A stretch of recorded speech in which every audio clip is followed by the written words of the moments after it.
Après plusieurs mois de crise à la FECOFOOT, aux Fédérations congolaises de football, et malgré des avertissements et des appels à l'ordre par les hautes instances internationales de football, le Congo par le truchement de la FECOFOOT a été suspendu.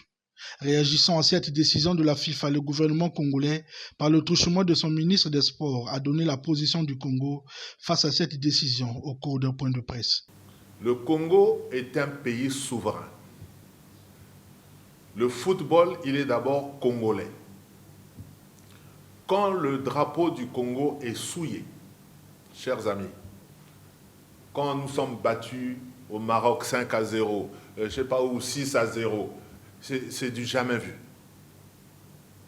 Mais quand ce drapeau est souillé comme ça, à l'international, c'est certainement pas le drapeau de la CAF qui est souillé et c'est certainement pas le drapeau de la FIFA qui est souillé. À ce moment, nous devons être patriotes.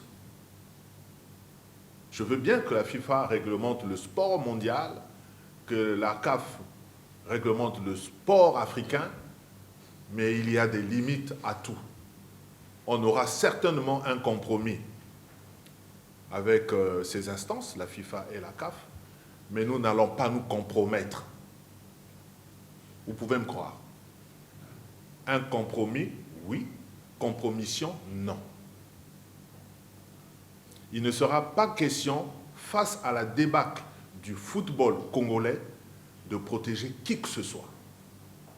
Je dis non.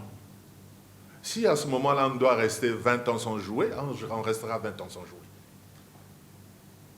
Parce que le sport, le football n'appartient pas à un individu. Le football, il est national. Et il y va de l'honneur d'un pays. Hugo Ngwelondele a dans sa communication jaugé le niveau du football congolais dont les performances sont au rouge depuis plusieurs années. Alors, depuis 2018 à aujourd'hui, quels sont les résultats du football congolais?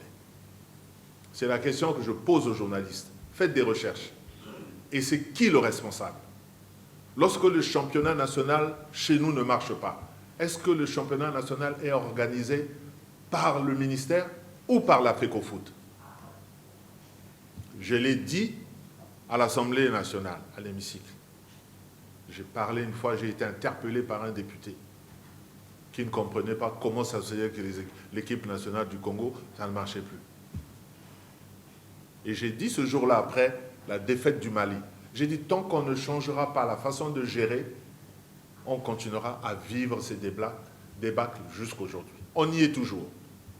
Toutefois, rappelons que le Congo qui écope cette sanction de la FIFA n'aura plus le droit de participer aux compétitions internationales jusqu'à nouvel ordre.